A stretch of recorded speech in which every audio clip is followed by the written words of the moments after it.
climate change poses great threat to the environment and human society. The stakes are higher than ever to make progress on this issue. In December 2015, countries met in Paris, France to develop a new international agreement to combat climate change. In an effort to understand what this new agreement means, we sat down with 3 experts at Arizona State University to learn more.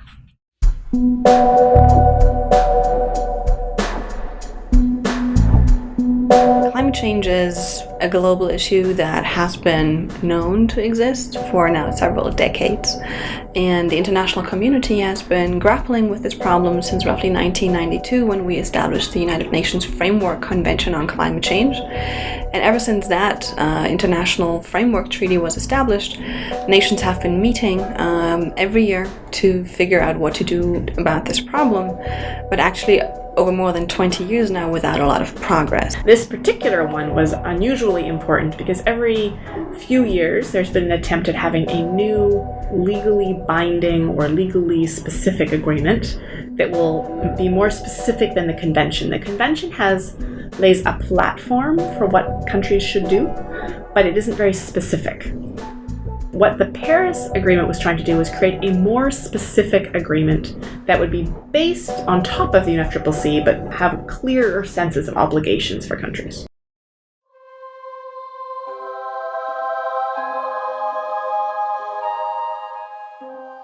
Countries were able to negotiate a deal in Paris, but what does this agreement actually do? So what the Paris Agreement does is it says that every country in the world believes this is an issue, and it's going to do something about it, and then it kind of sets out an agenda for the next several years to sort of flesh out some of the details of how we're actually going to do some of these things. So the approach that the Paris Agreement takes is to try to basically let each country decide for itself what it's able to do given its national circumstances, to try to encourage them to come forward with a plan to begin a process of actually thinking about climate change, figuring out what they can do to address it. The main outcome of the Paris Agreement is a 2-part agreement. One is a framework agreement that lays out for the long term obligations for countries. And the other one is sort of a smaller decision text, which sort of gives us some specifics about how to implement this agreement. It's a starting point to establish a long-term process in which every country in the world regularly submits what is called a nationally determined contribution. And every 5 years, those national promises of what states promise to do and to implement and to monitor, to adapt, to provide finance. So those promises have to be revised and ratcheted up, ideally, every 5 years. And so setting this process in place means that it's a starting point, it's not an end point, and the real work lies ahead of us. There's going to be an international review process to try to at least hold countries' feet to the fire so that if they're not performing, everybody's going to know about it, they're going to look bad, and try to exert some peer pressure, essentially, to get them to live up to do what they say they're going to do. And what should give us hope that this is a turning point, that this is the moment we finally determined we would save our planet. Let's get to work. Thank you very much. Even with commitments being made, will it be enough? So lots of people actually came out with lots of praise and positive responses, saying this was a historic new climate agreement that was being struck in Paris, being very hopeful, looking forward that things will now change.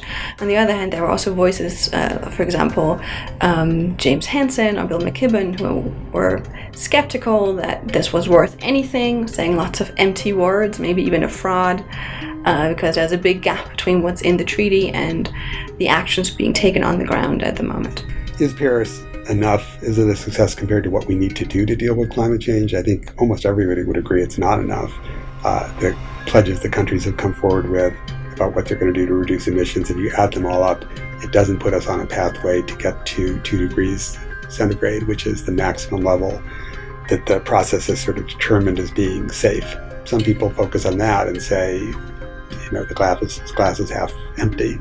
But on the other hand, the glass is also, I think, half full, in that for the first time you have a system that really is going to be universal.